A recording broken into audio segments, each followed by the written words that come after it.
Most of you will know that for the past 3 years, Martin and I ran this conference together, with me being responsible essentially for the speaking program. And honestly, you know, I think it is a huge feather in Martin's cap that the quality of the speaking program is just as good as it was before, despite the lack of, you know, all the network and many decades of personal relations with prominent speakers that I've built up over the years. So hats off to Martin. Round of applause.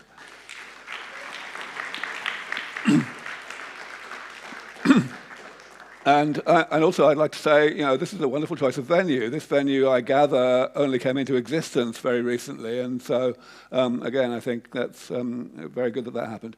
All right, so if you look on the program, you will see that I'm not supposed to be the last speaker. The last speaker was supposed to be Peter Fedichev, and I think that may have inspired Martin's decision to call this session Theories of Aging, because Peter and I have largely similar but somewhat contrasting views on the nature of aging and how hard it's going to be to fix. And indeed, many of you will know that we did a rather excellent debate hosted by the Foresight Institute several months ago, which I believe is online on YouTube somewhere. So anyway, that was kind of what inspired the title of this talk, but it's a kind of something that I've been meaning to say on stage for a little while, because I feel I need to push back a little bit on a tendency that has emerged over the past little while to look at the slowness of progress in doing something about aging over the past several years, since the idea of even trying to do something about aging finally became fashionable, and to kind of wring our hands and say, oh dear, we don't understand aging well enough, we should retreat to the curiosity-driven approach of trying to understand aging better before we get into the serious business of trying to do something about it.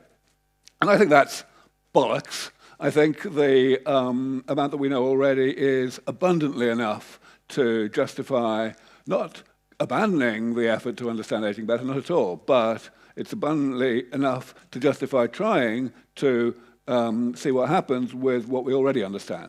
So that's more or less what I'm going to tell you shortly. Just a couple of minutes of background for those of you who have not seen about 1,000 of my talks over the past 20 years. I usually start with this slide, which highlights the nature of the problem, as I see it. The fact that there is this profound difference between the health problems of late life and the health problems of early life, against which we have had such enormous success over the past couple of 100 years, starting with just figuring out that hygiene is quite a good idea, and with very elementary medicines, really, that have essentially eliminated early deaths, when, of course, 200 years ago, literally more than 1/3 of babies would die before the age of 1, even in the world's wealthiest countries. This is a big question, and it's a question that I believe is not asked often enough. So, I ask it a lot, and I essentially answer it by going through, the mistakes that have been made in adopting essentially quixotic strategies for doing anything about aging, and it all comes down to this little diagram that many of you will have seen before, which starts out at the bottom by defining aging as the combination of two processes, namely metabolism, in other words, the network of things that keep us alive from one day to the next, progressively laying down various molecular and cellular changes to the body, which I call damage. And the reason I call them damage is, of course, because of the other process, because the body is set up to tolerate only a certain amount of that damage without significant decline in function. Eventually, when there's more damage than that, the pathologies of aging emerge and progress. And this definition of aging is quite useful because it demystifies the whole business. It says, well, okay, what do we want to do in our work? What we want to do, of course, is to separate metabolism from pathology.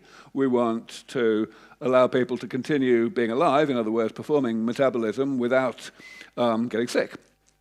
And essentially, as many of you will have seen me say on stage before, the two approaches that people have been doggedly pursuing over the past century or more, namely what I call the gerontology approach and the geriatrics approach, are basically hopeless. In other words, these two approaches that try to separate metabolism from pathology by breaking one or other of the two component processes just doesn't work. But luckily, there's this approach that has a much better chance, which is the preventative maintenance approach that involves separating the two processes from each other by periodically removing some proportion of the damage. And of course, I always talk about cars as the existence proof, as the proof of concept that this thing actually works. This car, of course, was not designed to last 100 years, but it has. And the reason is because it's had really comprehensive preventative maintenance throughout its existence. So, of course, what this leads to is the classification of various types of damage into these 7 major categories that I have on the left here. And the utility of that classification, of course, is the list on the right-hand side, which is a list of generic approaches to actually doing this damage repair, this maintenance, that essentially are applicable for all examples within the corresponding category. And it's very nice that I'm now in a position to be able to say, when I show this slide, the thing at the bottom, namely that all 7 of these categories are now being pursued in startup companies in one form or another, which certainly was not true 10 years ago. So this is all pretty good news. And of course, what's also good news from an academic perspective is that this way of looking at the problem of aging and how we might solve it has become mainstream. Of course, this paper, which was essentially a restatement of what I'd said a decade earlier, became rather rapidly by far the most highly cited paper in the whole of the biology of aging this century, and I'm sure that's how it's going to stay. And it's very gratifying no longer to have to come along and try and defend the damage repair approach anymore, because people basically now regard it as gospel. Moreover, the work that has gone on during the past 25 years since I started talking this way has consisted not only of progress in the various generic approaches that I put forward back at the beginning, it has also consisted of the emergence of alternative approaches for each of these things. So, for example, partial reprogramming, which we heard a bit about this morning from Michael Ringel, now is in some cases an alternative to stem cell therapy. It means that you can basically make the resident cells a bit more stem-like and you achieve the same thing. It's not something that would work for all cases of of cell loss. For example, in Parkinson's disease, where you have a loss of dopaminergic neurons, you are just going to need cell therapy. Just let's get used to that. But it's going to be useful in other ways. And as you can see, for all 7 categories, there are now multiple approaches, which is very heartening. So, now to the more novel part of the talk. I want to talk about theories, because, theories of aging have had a long and distinguished history. One of the people I look up to the most in the history of the biology of aging is Denham Harman, who, of course, was the originator of the first truly mechanistic theory of aging, the free radical theory in the mid-1950s. I look up to him not only because of that, but also because around 1970, when the field started to become chronically politically correct in the quest to get the National Institute on Aging founded, Harman was one of the very few prominent people in the field who were not having any of that and were unwilling to accept the essentially the shift away from any aspiration to do anything about aging, which lasted for the next 20 or 30 years. So he went off and he left the GSA, the Gerontological Society of America, formed his own organization, the American Aging Association, which is now a very respectable organization, but took quite a long time to get there. So he's one of my real heroes. But he was, he'd invented a theory of aging. And when I got going, people were intrigued by the fact that I've never learned how to work a pipette, and they used to call me a theoretician. Now they just call me a troublemaker. But yeah, I mean, so what do I have against theories? Well, basically, the answer is on the top half of this slide. You can think of two types of theory of aging. You can think of what there used to be, which I would like to call the strong type of theory, which is that such and such a mechanism determines, dominates the age at which we get sick. In other words, the age of onset of the chronic health problems of late life. This is, so then in this sense, strong theories compete with each other. Only one can be right, by definition. And for decades, there was a huge discussion and competition between various theories, like the free radical theory and the cell-senescence theory and so on. And then there's a weak theory of aging, which says, well, mechanism X contributes to the determination of how old you get before you get sick, but maybe it's only a minor contributor. And Wolford said it right, because back in the 70s or 80s, Roy Wolford, who was another holdout against the political correctness, and who, of course, pioneered the popularization of calorie restriction, he said about calorie restriction, he said, well, the problem with calorie restriction is that it supports all theories of aging. And by which he meant, of course, whatever you look at the molecular or cellular level that one might assume to be a mediator of this or that mechanism of aging, they all slow down. And so it's rather unhelpful. But the worst thing is that all strong theories are quite obviously wrong. It's almost unheard of now for any gerontologist to come out and say that such and such a mechanism dominates the determination of how old you are before you get sick. So what should we do about this? I mean, it sounds rather challenging, doesn't it? But honestly, you know what? Maybe it isn't. Maybe we just have to say, well, fuck it. We know quite a lot about aging. We accept that there's a lot that we don't know, but maybe we can actually just sidestep the stuff that we don't know. And that's what the divide and conquer approach to damage repair actually is. We just say, well, okay, what we do know is that we've got all these various categories of damage. And, the good news, of course, is that those categories have stood the test of time, unlike the hallmarks, which are, someone rather unkindly said that whereas the sense categories classify aging, the hallmarks classify the literature on aging. That's not completely untrue. But the point is, you don't need to know much about how damage is created, or, for that matter, about how damage creates pathology, if you know what the damage is and you can fix it. So, that's what I call sidestepping our ignorance.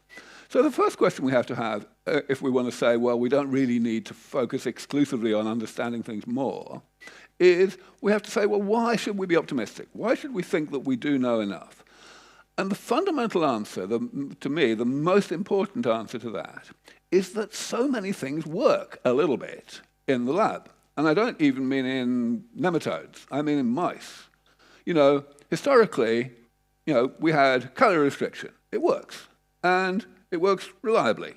And, we've known that for a century.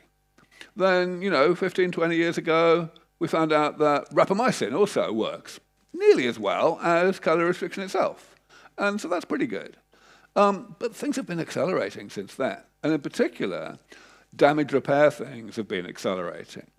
People have been able to take mice, and this is a critical point, mice that are already in middle age, normal mice, not mice that have got some genetic defect that makes their aging accelerated or anything like that. Mice that are already in middle age, and they do this or that thing to them, and they live a bit longer. Telomerase gene therapy is an example. It's been done by a couple of different groups, very respectable groups. We've seen studies on senolytics that extend lifespan. We've seen studies on giving young bone marrow, things like that. It's like pretty good news, and it's accelerating even more. Now, there's another critical point, which I have at the bottom of this slide, which I really want to make sure everybody understands. This was actually mentioned earlier today, I think also by Michael, but it's a critical point.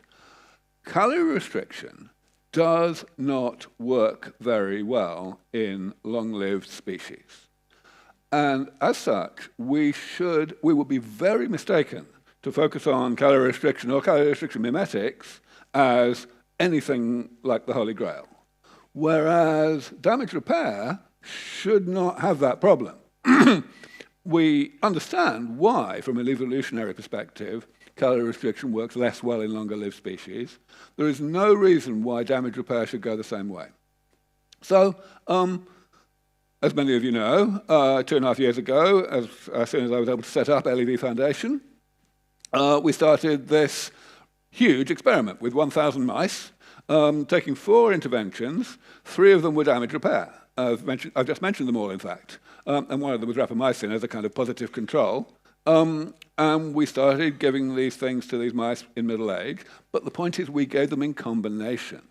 And the goal was to determine whether we could actually get a bigger benefit on lifespan in these mice than what you can get with any of these things individually. Of course, we measured all manners of health span as well. I'll talk about that in a moment. But first of all, why was it such a big experiment? It took 1,000 mice. Why? Because we had 10 treatment groups. We had obviously a group getting all 4 of these interventions and a group getting none of them. But we also had to have 4 groups, each of which was getting just one of the interventions, because we wanted to validate that we were indeed recapitulating what other researchers had done in the past and had published. And then we also need to have a way to identify antagonistic interactions where 2 interventions may unexpectedly cancel each other out, for example. And so we had groups getting all but one of the interventions. So it's a lot of mice. But that's what we did. As I say, we did a lot of work on health span. We did all the things you might expect. We look at curvature of the spine, and we look at hair loss, and we look at memory. There's established ways to assess memory in mice, the deafness, blindness, strength, you name it, we did it. So that's all great, and of course we were able to use established techniques for all of this.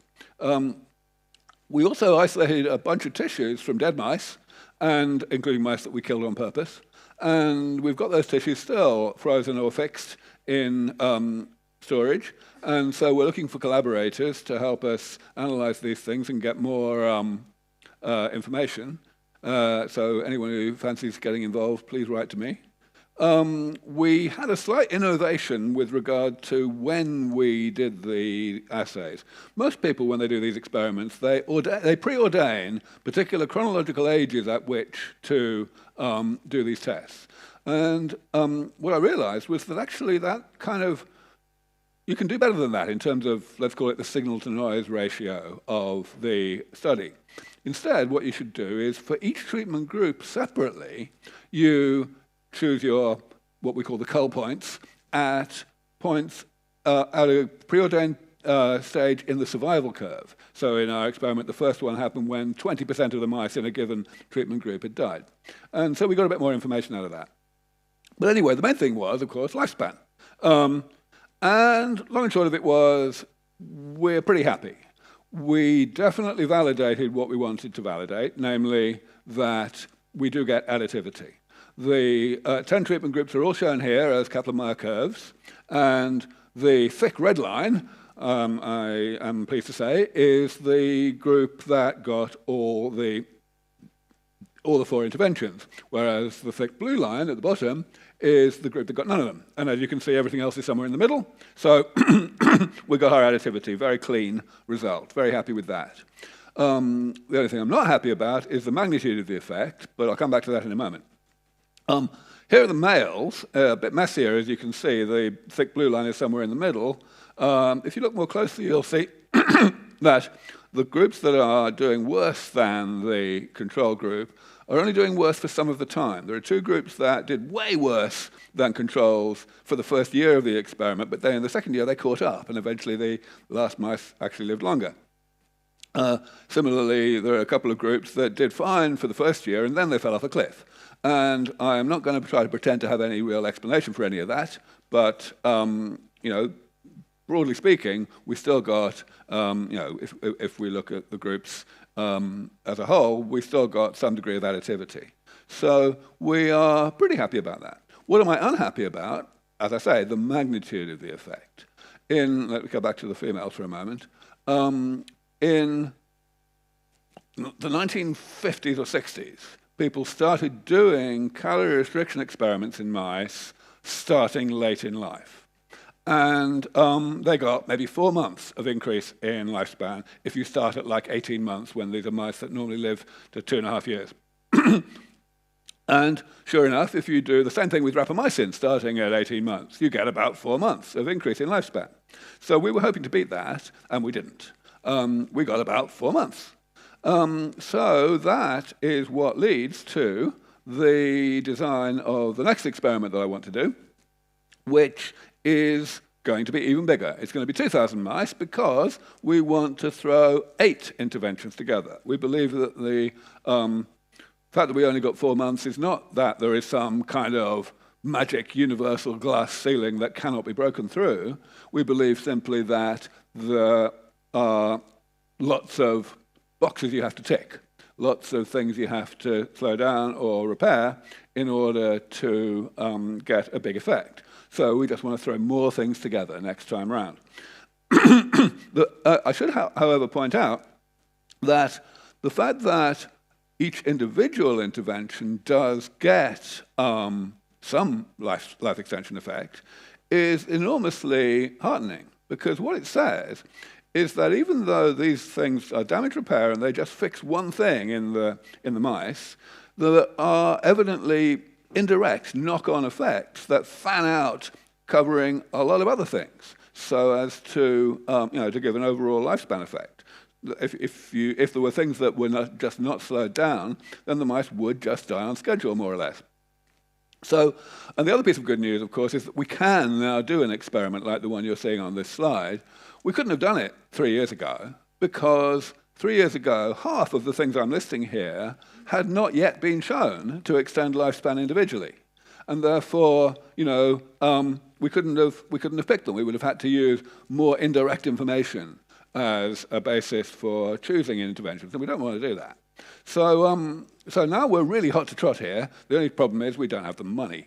The first experiment cost $3.5 million, and this one's going to cost $5 or $6 million. We've found some cost savings, but the fact is, it's twice the size. It's 2,000 mice, so it's a big deal. Why am I doing these experiments at all?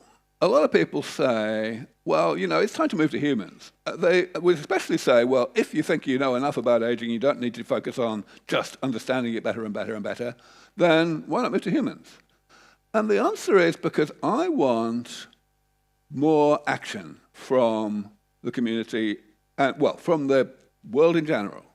I think that, and as we've heard from a couple of the speakers today already, that something's just got to be done about the apathy that humanity exhibits towards aging. I'm going to say something surprising now.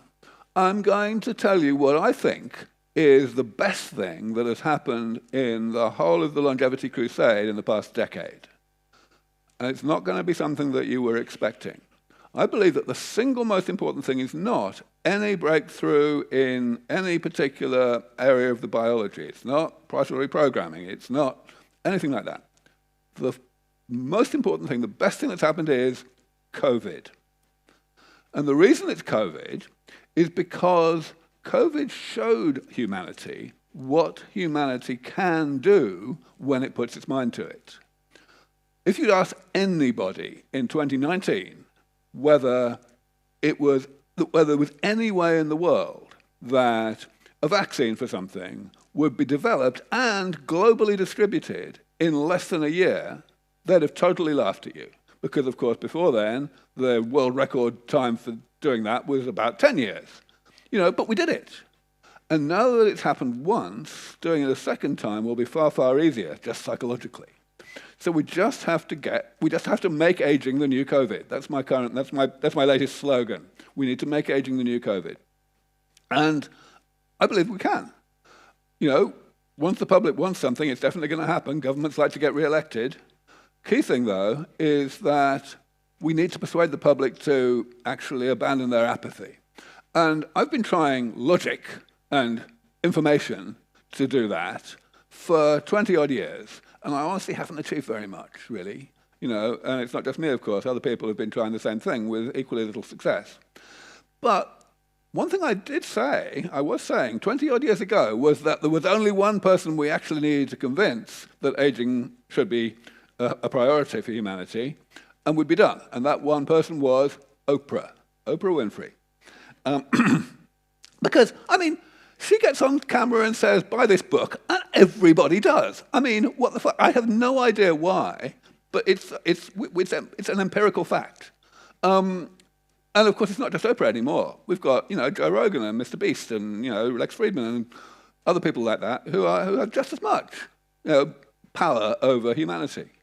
Now, the best news is that these people are already interested in this field. Rogan's had me on his show a couple of times. Sinclair's been on it a few times.